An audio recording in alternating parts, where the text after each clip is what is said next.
There we go. All right, so we're good. Now I got to be good. Okay, now knife work today. So if you haven't got your knives, do you have a knife, Miro? Good. Okay, so I've got two. I always like to have a couple. One would be more of I'll just wait for you guys to come back because we've left the screen for a second. Whoa, whoa, whoa.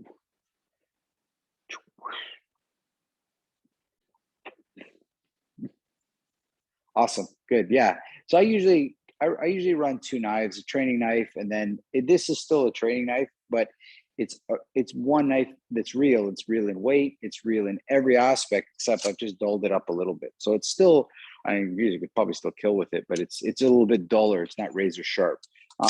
So yeah, I like to run a couple of training knives, especially one with good weight, which is what I like, and one that's a little bit more of a ordinary training knife. But we'll start with the training knife first. I'll explain a couple of things with knives, okay? Because this kind of is foundational, but I see people making this mistake all the time, and you see that in any high level sports, cycling, running, anything that I've ever seen. You can actually see that they're making problems at the very beginning, and the beginning is like for knife work. It's like you're using a knife, or you're holding a knife that you're not comfortable with, right? Like you gotta really you should like it. It should be comfortable for you in every which way. It should suit you personality wise, because it does say something about you, right? The knife says something about you for sure, right? Much like a car, the clothes you wear, like you should feel comfortable when you don't just put any clothes on, right? You want clothes that you're comfortable on. So first you have to ask yourself, now when we go to training gym, right? I know you guys have this, but the instructor or the club will have many knives, with different styles too. And you see when they say knife training, everybody runs to grab the knife they like, right? There's one that they like, whether it's wood or steel or whatever it is, right? Like this one here, this knife's one of the first, and people always usually grab this knife. I don't know, it just feels very comfortable in their hand, right? So you pick a knife that's comfortable for you. And from here on in, the decision that I make with a knife is that I don't want to be perfect with it. This because it can't be anyway. It's almost like it won't be. It's going to teach me something, so I need to be a student right away with this. It's going to teach me something, and the way I use it, the way I defend from it, the way I use it forward. So I'm always watching its effect on me. When I grab a knife, it's like, what did it do for me? Like you see some people, as soon as they grab the knife, they start to make cutting motions, right? It's like it says something about you guys. It says something about the way you are. Like think about the way you drive your car. Think about the way you go drinking with your friends, right? If you were to see somebody that's just pounding back drinks, it says something about them, right? Like it's saying something about them, right? The way they drive their car says something about them, right? If you were to see me driving my car fast and erratically, you would say, what's wrong with you? If you were to see me pounding back alcohol really fast, right? Like you'd say, what's wrong with you? If you saw me moving with the knife like this, you should also say, what's wrong with you? But for some reason, we think that this is how knife training should be, right? Decision I've made for myself is knife training is first and foremost an expression of myself, not an illusion of what somebody else is, right? So I'm not using that as the benchmark, right? I don't use a millionaire as my benchmark. I don't use a billionaire as my benchmark. I don't use a famous person as my benchmark. They're just somebody, right? But for some reason, somebody attacking you in a crazy way becomes the benchmark of understanding knife work. I don't know why that would be. Why would the benchmark not be a wonderful chef who knows how to use a knife perfectly, or a surgeon who knows how to use a scalpel perfectly, right? So in my training, first and foremost, it's an expression of myself. So if the knife is doing this like that, that means that's what's inside me. That's what's inside me, right? That's exactly what's inside me. So I want, when people watching me, they should see, not just because I'm a teacher, it's nothing to do with that. It should, people, when I'm walking down the street, people should see confidence, not because I'm some big martial art guy. It's just because that's what I have inside me. This is who I am. I feel confident. I feel calm. I feel peaceful. I feel strong. It should emit from everything I do. How could I be strong if I'm walking down the street like this? How could somebody believe I was possibly strong and a confident person? You should be who you are, right? So if I'm calm and I'm peaceful and I'm relaxed and I'm confident and I have good purpose and I have a good reason and I understand it, why should that not be indicative in my knife work, right? From the moment I hold it, the way I use it, and even the way I defend from it, right? The same way. So this is really important because you're going to get your partner that's going to come at you like spazzy. And what they're going to try to do is encourage you to come down that road. So it's like if all 10 of us went out drinking and one friend just starts pounding back alcohol, come on, some more shots, some more this, some more that. I don't want one. I don't need to copy them. I know how I like to drink. I know how I like to be, right? So I hold on to that, right? But sometimes the people around you start to influence you, make you do things you don't want to do, right? Let the person come at you however they want. They've shown you who they are. That's what's going on in their head. They have some illusion in their head, right? That's just the way it is, right? A lot of people in the martial art world have an illusion with how fighting will be. They use this staple as like MMA or something, but that's not the case for the military. That's not the case for law enforcement. That's not the case for security guards. It's not the case for bodyguards. Not at all, right? So you have to be clear about what kind of work and the way you want to be. So I don't mind somebody going like this, but I won't copy them. I'm going to respond in such a way that is indicative of confidence. So I want confident, I want fast movements, but I want them to be confident movements as well. Does that make sense, guys? I don't want to, right? It makes sense. Because these are the things that you have to be clear. Why am I training with the knife? The instructors, I've come to class, the instructor said, okay, knife training. And you see, the person comes at you kind of crazy with some sort of funny attack or lunges in some quick manner and wants you to play along in their little play. For me, the knife work gives me tension. It makes me tense, and I want to work with that tension. It's like a push-up. I'm literally working with effort, right? Like I want to work with this thing. So it's an induced problem, and I want to work with this problem, right? So then that's one thing. The other thing is when you're dealing with a knife or you're dealing with any weapon, you need to understand an amount or a measure of control. So in other words, I need to grab you hard, but just enough, right? It's you ever seen those guys that do stunt driving, like the car driving? They can measure perfectly, or motorcycle guys, like they can measure perfectly the grip and the friction and the angle. Their measure of speed and everything that happens at speed is so precise. It's beautiful, right? They can make a car do donuts and peel out without losing control, but it looks like it's losing control. The car looks like it's out of control, but it's actually completely in their control, right? So it's like the person's coming at you like this, and for my body, it looks like it's out of control, but it's completely in control. It's like one of those guys in the, was it Fast and Furious, how they can pull the emergency brake, skid the car backwards, then let go of the emergency brake, dump a gear, and take off at speed. Like, you're studying how to play with your body with speed and tension, and just like those race car drivers do. That's how you play with your psyche. Does that make sense? Yeah, this is going to take time. This is the challenge, right? So when the car starts to go out of control, when the knife fight starts to look like out of control, that's actually when you need to start to understand how to skid, how to drift, that's where you play, right? That, like, guys, I was in a car with a guy that knows how to do this, and it was so terrifying. I couldn't believe it. I was more scared for him to wreck the car than to damage me.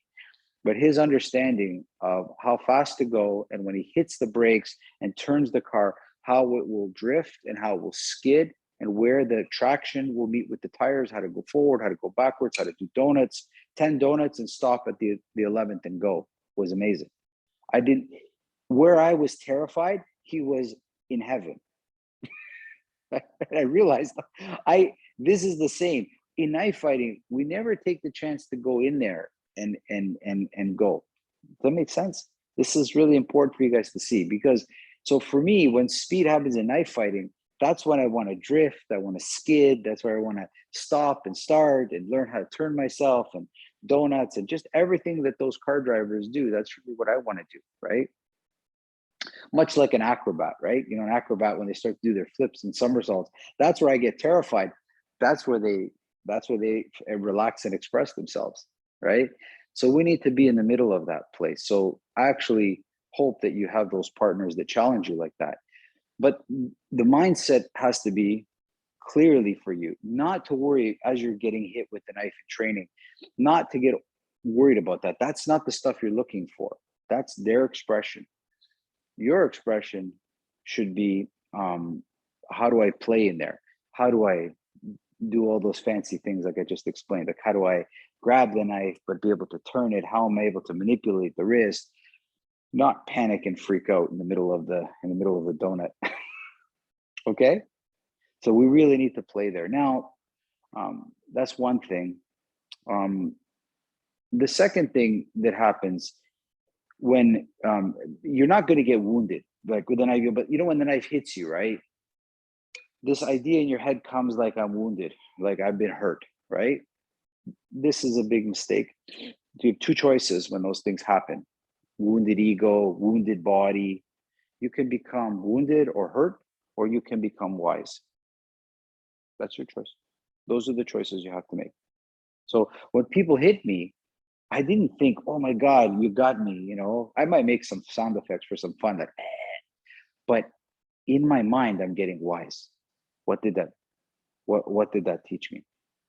What did this? I need to find the learning from this. I look at that. Did I not move? What did I not do? Okay, I didn't figure it out. We'll try it again and I'll figure it out. So instead of thinking about how you got hit and how that might have killed you if it was a real knife, which most people do for some strange reason, why don't you think about becoming wise from this thing? That's all. Take the wisdom out of it. That's what's so good about knife training. It makes you so wise, right? Have any of you been whipped by a whip in training? It doesn't take long. Wisdom comes. I call it the band of wisdom for the kids. I go, it makes you so wise. I go, if you can take this, you'll find enlightenment like you've never believed. For people that like to think a lot, this kind of stuff helps you a lot, because there is no thinking here. If you think, you right away will be punished. There is no thinking. And we did this drill in class, Miro, where I had people attack people like this. That's how they attacked everybody, just like this.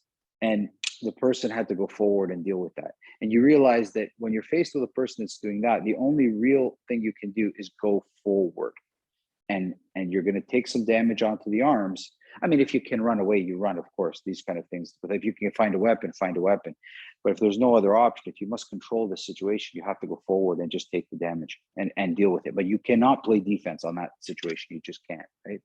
It's the example I gave in class is a more kinder example would be a friend that you've gone drinking with and now wants to drive home drunk, and you're not letting them. I mean, but they're convinced that they're okay, but you know they're not, and you have to take the keys from them, right? But they're gonna try to use every excuse, and then it actually comes sometimes down to physical. You know, you got to take the keys from them, right? Just like you got to take a knife. You have to take control of that situation. You don't have the option of letting them. So if I notice the person is, has mental issues, or they're drunk, or whatever, they're not thinking straight, I need to now take decisive action. I don't have the luxury of waiting, right? Police officers, the same thing, right? They don't have the luxury of waiting. If there's a threat into the people, they have to do something, right? Make sense, guys? So mindset, that's very important to clear that mindset. People say this, but then come training, they don't do it, right? That's a different mindset. So that's enough. I've stated it. I don't want to go any further with it. Let's get some training. So you find a knife that you're comfortable with, you hold it in your hand, right? And the first thing I like to do with the knife is I start to move the knife like far away from my body. Yeah, I don't move it like a martial artist. I don't move it. I move it like it's not there. So you can do an interesting experiment. Use the hand that doesn't have the knife and move it around. Right? Move it around your body any which way you like. Okay, and then take the one with the knife and move it around. Now you're going to feel the weight difference because the knife has a little bit of weight, but try to find a way of moving the knife or your arm where it comes as close as it can to feeling nothing in it.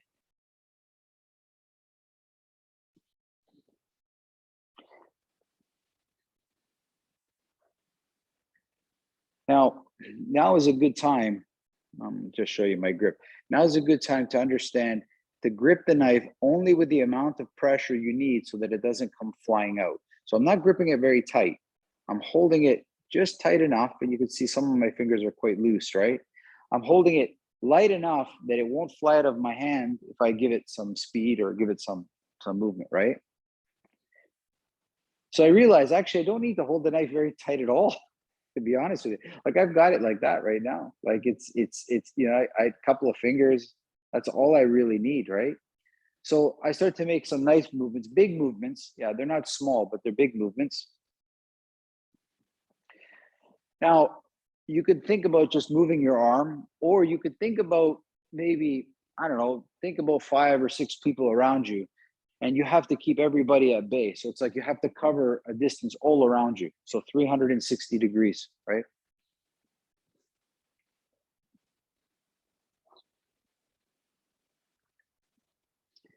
And I like to pass, study how to pass the knife from one hand to the other hand.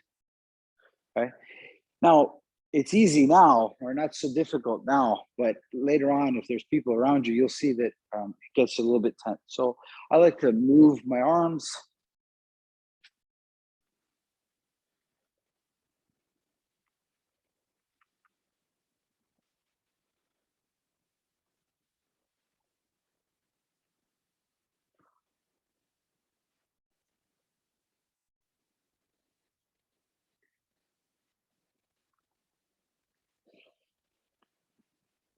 I'll do this with my eyes open, but then I'll also try to close my eyes as well and just feel the movement. So the knife is really far from my body. It's at the farthest point I can make it. And I'm just covering 360 degrees around me while my eyes are closed.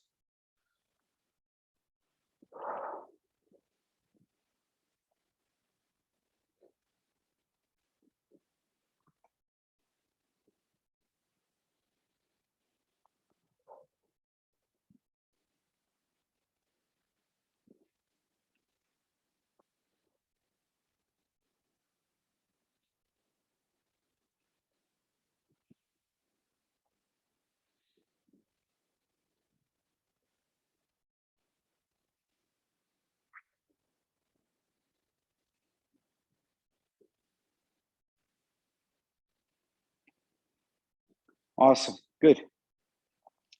So this kind of like like martial arty, like I'm not stabbing, I'm not like practicing like my, movements that, seen in a movie or something. But I'm starting off with just moving the knife and moving my body, much like I had nothing in my hand, and trying to make that feel the same. Okay. This is fundamental because believe me, the movements that you're studying right now are the most dangerous movements on the street. That is the most barbaric situation you could come across, is a person that is untrained with a knife. It's just flailing. This is unpredictable. This is truly unpredictable. Okay. You know, the ones you see like this, at least you have some point of reference. Something like this, you have a point of reference. But this kind of stuff, it's very dangerous, right? Super dangerous situation. And there's many training classes I've done where a person is doing this and another person has to go in and take them down. That's really difficult. Now you get an even glimpse of what it's like to be a bodyguard, a security guard, a cop. Very difficult. So this is actually really funny training. It's not martial art really, but it is super dangerous as far as I'm considered. Okay. But you start far away. That's the key. You start far away. Now we're going to go the complete opposite way. The knife is going to start to come really close to the body. Okay. And it starts to trace your body as close as you can, right? As close. So in this case, yeah, it's about an inch or two off. And the idea is you never stop and it goes across all parts of your body. Okay. And you can have a couple images in your head. Imagine something like you're going through the forest or something, and your shirt got caught up on a branch, and you just you just take it off, right? It's the same in real. If somebody grabs my arm that I didn't want to grab them, and I had my knife, it's just like that. You just you take it. You know your body so well. Your measure. See, your measure is perfect, right? You didn't like cut yourself. So you should know exactly the level you feel. This is a little too close. This is a little too far, somewhere about an inch around your body. And you do it everywhere, around your arms, around your neck. And you're really looking for under your legs, above your legs, as far along your back as you can, right? And you just start moving all around your body. You can go slow. Slow is actually much harder. The medium speed is a little bit more comfortable. Slow is you realize that it's trickier. It was funny when I did my motorcycle course. Um, I actually found when they made us use the bike at a slow speed, it was much more difficult than it was at a medium speed. You know, the weight of the bike starts to weigh with you. When you get it going, the bike actually becomes lighter and easier to manage. And I'm not talking super fast, but you know, 20 to 30 kilometers is, you know, you can see all the problems in your riding. I don't know if you if other people have found that, but I find when you get the bike going a little bit, it's easier to handle. But the knife starts to move a little bit faster. When it goes slower, you kind of lose. For me, sometimes I touch myself too much.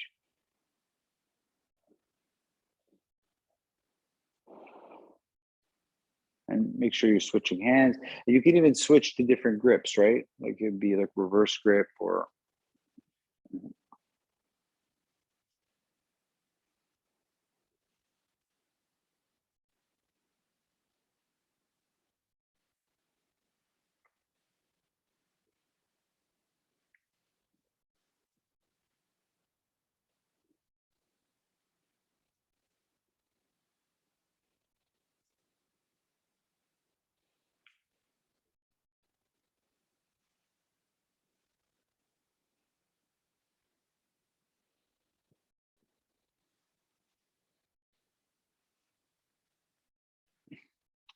Now try it with your eyes closed.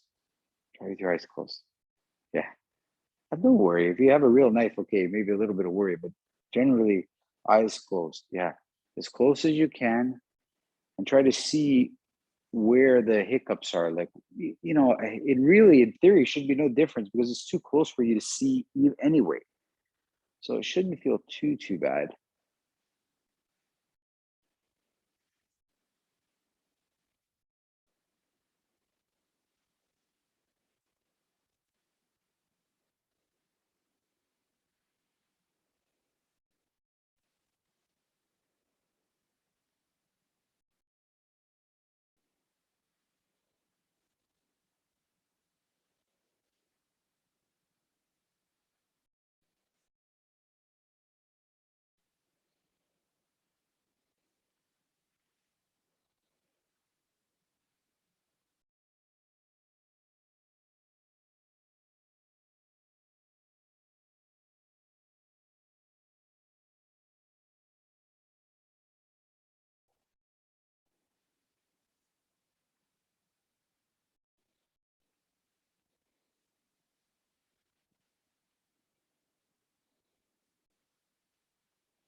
Okay, good, good. So these drills are all fundamental, guys. They're fundamental. These are things that you can do at home to increase the time that when you come to class and you do knife work, you've already put this foundational stuff. You understand how to move the knife close to you. You understand how to move the knife far to you. You understand what it feels like when the knife is close to you. You understand how to reach different parts of your body with the knife. You start to increase the comfort level with which you have the weapon. Okay. Now what I want you to do is try to like if you see me now, see how the knife is gone? Like, so it's like behind my arm, right? Yeah. And then show it. And then hide it. And then show it. And you can try it with the different hands, right? Hide it, show it. Hide it, show it. And try to make that that kind of transition easy. Like see with one hand here, and how I.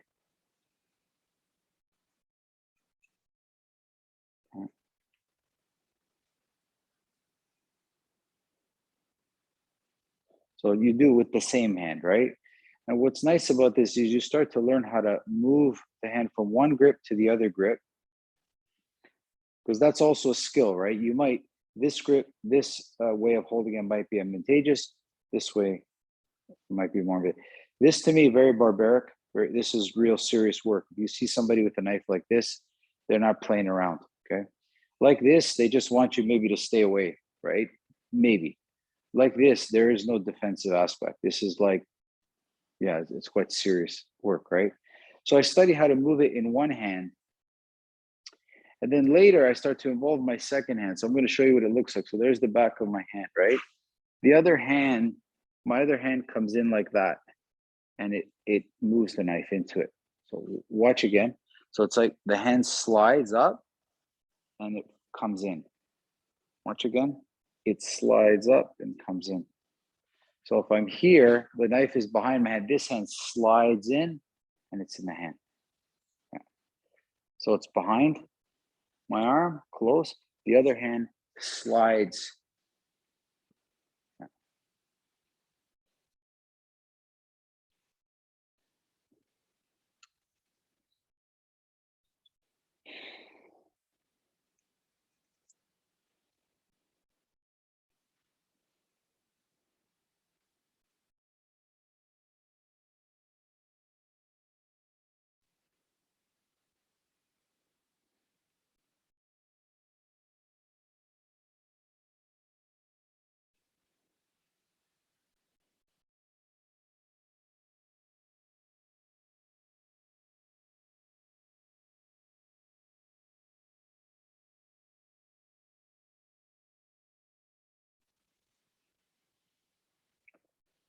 Another little game to play. I have a reverse grip, right?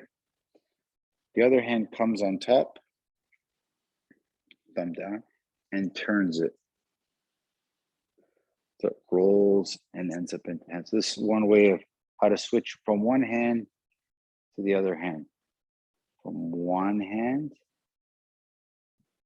So it comes top down, rotates it into my hand and puts it back.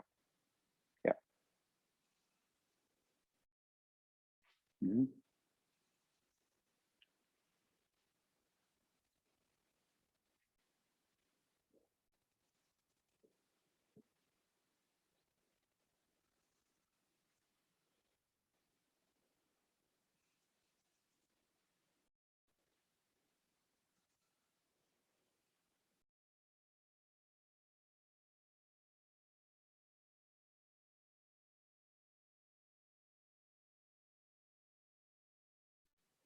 Good. Put the knife on you somewhere.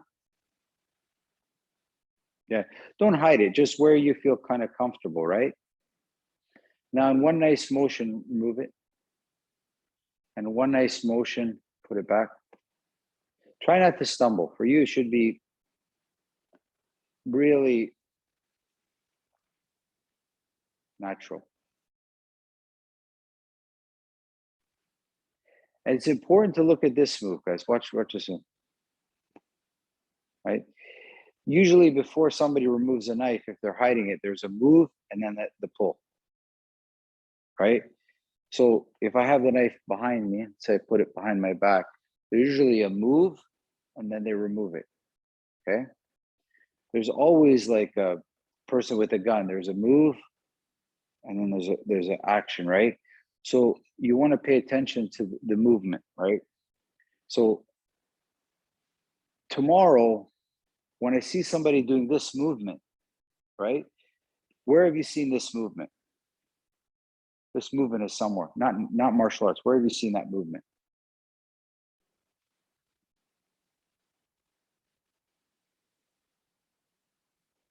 Seatbelt, right? That's the movement. We pull the seatbelt, click it into the car, right? So, but do you see it anywhere else? As soon as I see somebody doing this, I'm already backing away. That movement is already registered in me, right? This movement, my back, this movement, as soon as I see this, I'm already moving. You need to train yourself to look for the signs of what happens just before it. Right? Just before. Stepping back like this means I'm pulling something deep from my, and this is not, if I had to get my wallet, it's just this. I don't do this to grab my wallet, right? So anytime I see somebody lift their shirt up like this, I already know this is the movement before some weapon comes out, right? Because it's usually underneath the shirt. They lift up the shirt, they pull the gun or the knife, and there it is. So any movement like this, who would do this? Anybody seen anybody do this at a mall like this? Like nobody does this, right? This is not a movement. Nobody shows, unless Miro, who has his belly button pierced. That's different. I know you want to show that off. I know. I'm sorry. So it's also good for you to see where you like to carry your weapon, right? Yeah, like where it feels very natural. And you know it's natural because you can grab it with both hands. Like for me, when I put it on my right hip, I can grab it this way and I can grab it this way. If I put it on my left hip, I can do this, but this doesn't feel as natural. And I've always that I don't know, this doesn't feel as natural because I've always clicked my seatbelt like this, right? That this movement, the seatbelt movement, is quite interesting. I can pull here pretty good. This is very comfortable, but this one not as much. So you always kind of look for things or places where you don't need to think too much. And you know, because I can pull it out and I can put it back without thinking, right? Watch, guys, watch. If you watch teenagers or where they put their cell phone, it's always the most convenient place, right? It's where they can get to it very quickly, right? It's some put it in their back pocket. You know, I won't do that. That's not, but for me, it's more in my front pocket. It's very easy to get to. But some people like it back here. It doesn't, wherever you hold it where it's comfortable, right? That's our new weapon now, not a knife. They're gonna write a review. Okay. Yeah, I know. I understand. I know. So now you have to do this with a walk. So you start walking instead of, and start to kind of pull, right? Put your knife away, walk around a little bit, and try to pull it while you're walking, right? It's different when you're in motion, right? It's one thing to stay still. It needs to be able to be done in motion.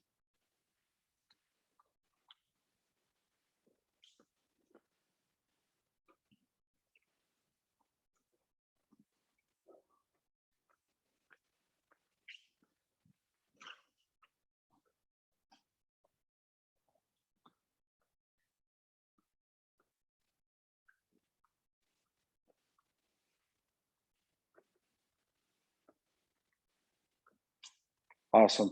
You got it. You got it good. Let's just, you can, when you watch the video again, you can kind of see what I was, just practice it. Now, other thing you have to do. So when you hold a knife, for some strange reason, it feels like this, you have to use it. And I like to train myself in such a way where I remember that I have other things that I can do. So even though I have the knife in my hand, I start to work with my elbow or start to make a punch, right? So I'm holding the knife, but I'm not using it. I'll punch, I'll switch, I'll punch, I'll switch, right? And I start to kind of maybe kicking, right? So I start to make, the only thing I'm doing is holding it and I'm choosing not to use it, right? I'm choosing not to use it, right? Or I'll use it, but it's like a punch or something. Like I'm not using it as it's intended to be used, right? Try it a little bit. Yeah. So hold the knife. It doesn't matter where. Kick one way, punch, even holding the knife, but punch with it. And this way you start to remember that when you're using a knife, there's other options on the table. You can use your elbow. You can use this elbow. You can use that elbow. You can kick forward. You can, yeah, and you start expressing yourself. You're just holding the knife in your hand and trying not to use it or trying not to let it overtake you to use it. Yeah, so anything. Leg work, punches, elbow, boom, boom.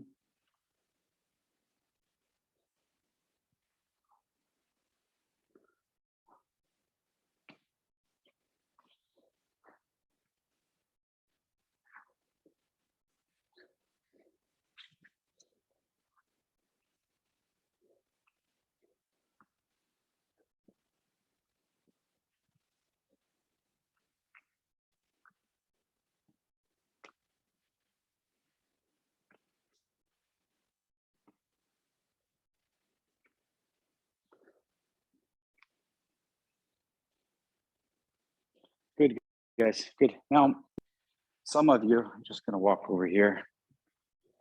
So I have a bag here at the club. I don't really use it much. I mean, I do use it a little bit, but not for the way it's supposed to be. So with my knife now, okay, I'm not like trying to like stab the bag at all. But what I want to do is I want to start saying to myself, if I ever do have the knife, and again, starting bridge over towards a little bit more reality stuff, maybe somebody else has made the choice of using it and wanting to kill me or whatever, they've lost their mind. But now I have a weapon, or I have my weapon, or I've taken their weapon. What will I do with this? So maybe they've made the decision, but I haven't made that decision, right? So I need to know what to do with this weapon. I don't just want to throw it away. It's a good piece of steel. You can use it, right? So I say to myself, what's another way I can use it? I've got the butt end, right? So I'll actually practice with the butt end, right?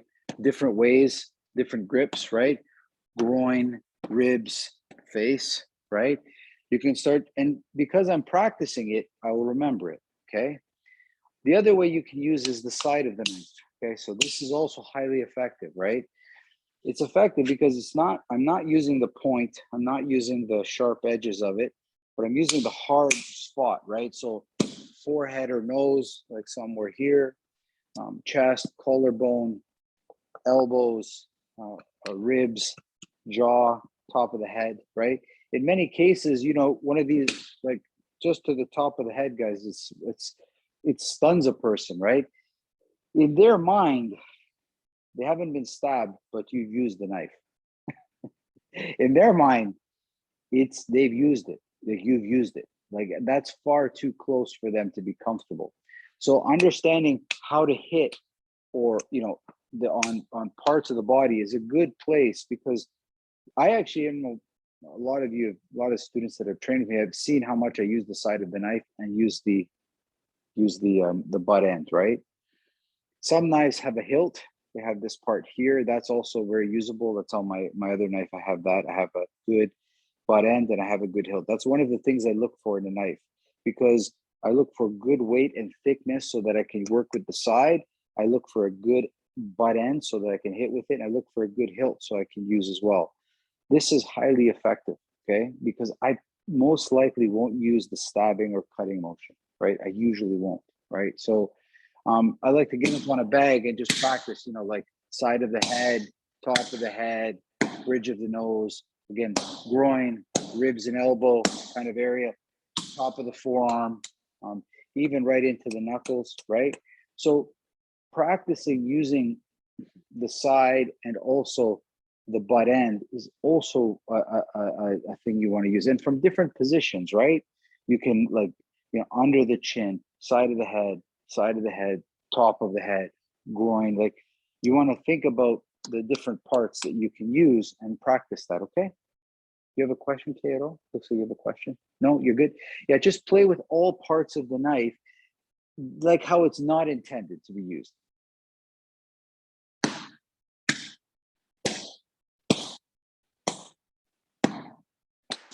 Remember, you have two hands, so try work with both. It's a good skill set to have.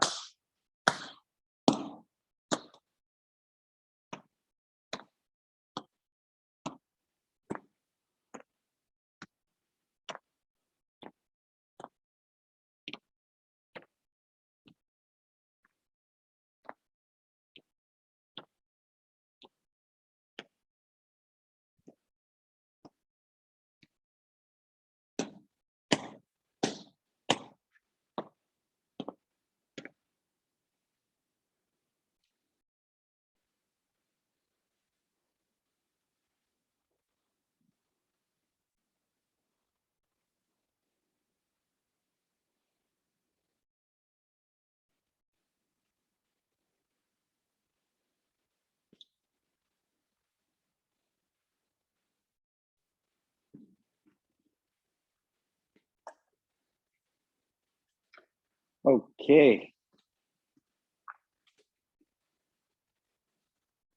Miro. There you are. Yeah, I see you. Okay.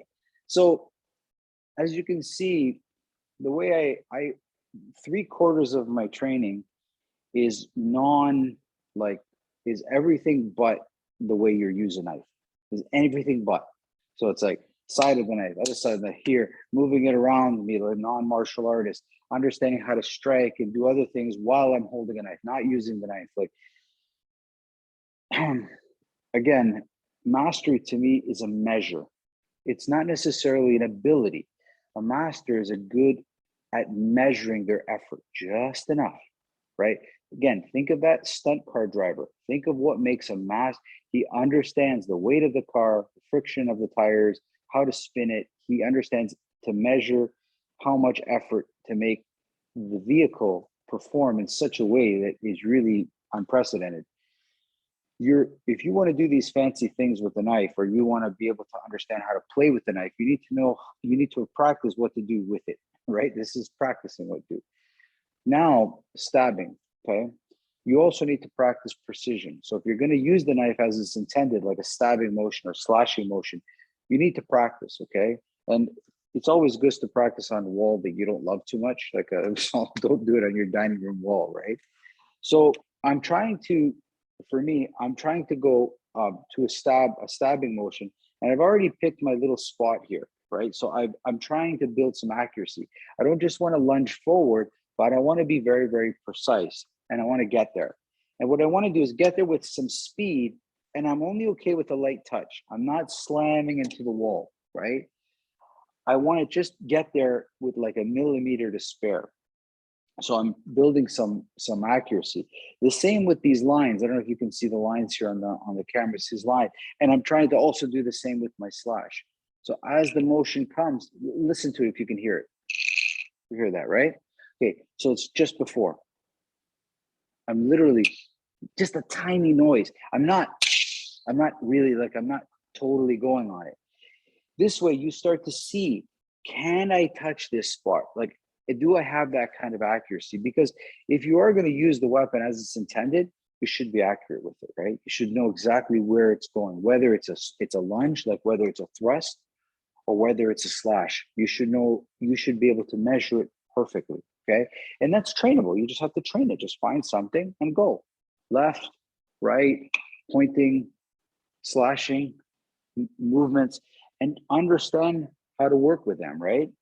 Understand how. So there's a line here, and a line here. So 1, 2, 3, 4. And you start to see how I come up the line, I go across line, I go across line, come up. So across this line, across that line, up that line, right? So these kind of, let's say games, these kind of drills. So Karen, you can do that there, or Miro, you can do it there with, you can take a picture frame. Like, just don't touch the picture, right?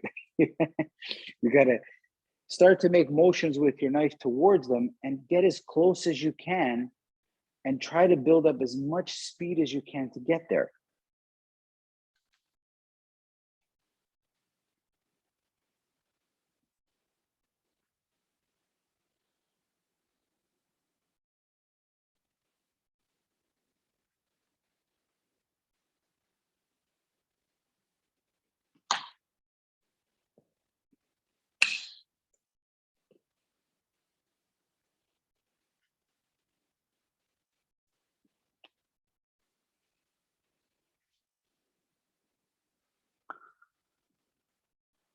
Here, guys, here's a good example of some stuff you can do for training, right?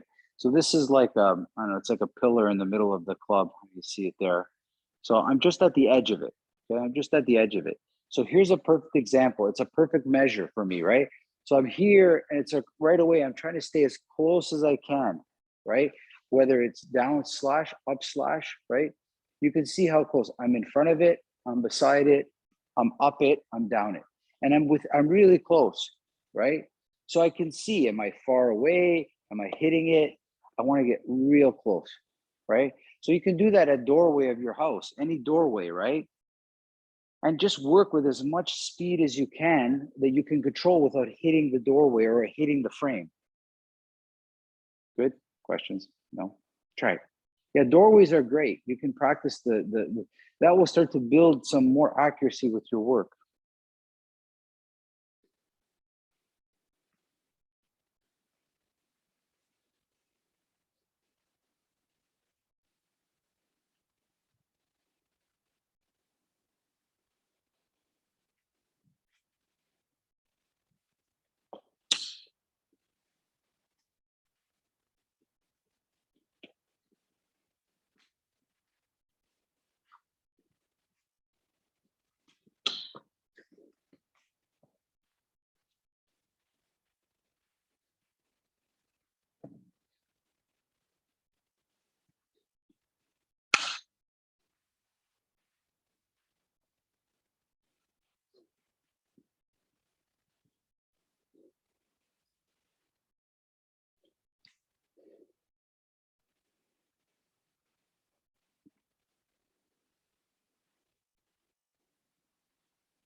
Okay, guys, come around. How was it? Interesting? Good, good. So these are all, so what I'm sharing with you, I want to clarify it, is it's kind of my expression. Okay, when I was exposed to knife training in Sistema, the first words out of my mouth was, I'm worried about learning how to work with a knife because I knew myself at the time. I was quite hot-headed. Don't look at the fine gentleman you see now. I was quite hot-headed. I was full of not piss and vinegar, but you know what I mean. I was strong, athletic. Um, you know, from that kind of a background, go hard, go home kind of attitude, and uh, having this skill set, I was worried that I might use it. You know, I was worried that maybe if I do get a knife, I might. I didn't want to do that, and um, I remember Vlad telling me, he goes, "Well, I completely understand what you're saying, Emmanuel." He said, "But you should probably stop cutting your steak with a knife because maybe tomorrow you'll think about cutting somebody's leg off, or I understand that too, and stop forking things because you'll just think about stabbing your parents and stuff, and it's probably not good for you to do that either." And I realized what he said. It's mostly your mindset. Okay, it's mostly your mindset. So when you train with a knife, if your mind is inclined to see those kind of things, then that's what it will see, right? So I learned early on not to have the mindset that I'm killing terrorists. I'm not, or that I'm the hero, right? And I give that up. It's a tool to train with that can show you a lot about yourself. So I developed this idea where, okay, so knife fighting can be dangerous. So sure, if you come across somebody with a knife, and I understand this, I respect it, but I would like to spend more time with the knife as a tool for creativity and for understanding what happens to me under duress rather than dealing with bad guys. That's just my perspective. So for my training, it's maybe only 20% like real stuff like this, And then the rest is more creative expression and more understanding what happens to me, right? I will tell you that last drill I showed you, you can develop some incredible proficiency with the weapon, with understanding how to be fast and how to be super accurate. Never compromise accuracy. I don't care if as soon as you see the accuracy is gone in your work, bring it down to a place where you're accurate. That's all. Don't go past it, because you don't want to train yourself to be inaccurate. When you need to work with a knife, it needs to be precise. There's no other way. Just like a surgeon, they're trained that every cut they make needs to be precise. It needs to be precise, guys. There's a reason for that, right? You just have to train yourself not to kind of be precise. Be precise. Okay, so train with that on walls, right? Or doorways or whatever you're doing, right? Makes sense? Yeah, I do the same with my punches. I do the same with my kicks. I do the same with any offensive weapon, even words. And as well, as you guys know, my goal, train to be accurate. Don't train for anything else, right? Now, the next classes that I'll teach, I'll show you a little bit more, the little deeper layers of this. This is kind of a very basic layer of it. It will get much more complex. But right now, I think you guys did great. You feel good? You feel good with this? Please listen to the first part again. Watch the whole thing, but the first part's really important. The weapon you select and the reason you have it and it feel comfortable for you is the most important thing that you got to get right. Okay, that's super right. So some people like small knives. It's fine too. Some people like a bigger knife. Some people like a one-sided sharp. Some people like more pointy. Some people like thicker, shorter and thicker. Some people like it long and thin. Whatever it is, understand it's very important for you to feel comfortable with the weapon you have in your hand. Okay, sound good? I'll see you guys next week. Yeah, I'll see you guys next week for sure. Bye, everybody. It's so good seeing you. Thank you for coming. Bye, everybody. Thank you, Manny. Have a nice Bye, weekend. guys. Bye, everybody. Bye. Thanks for sharing.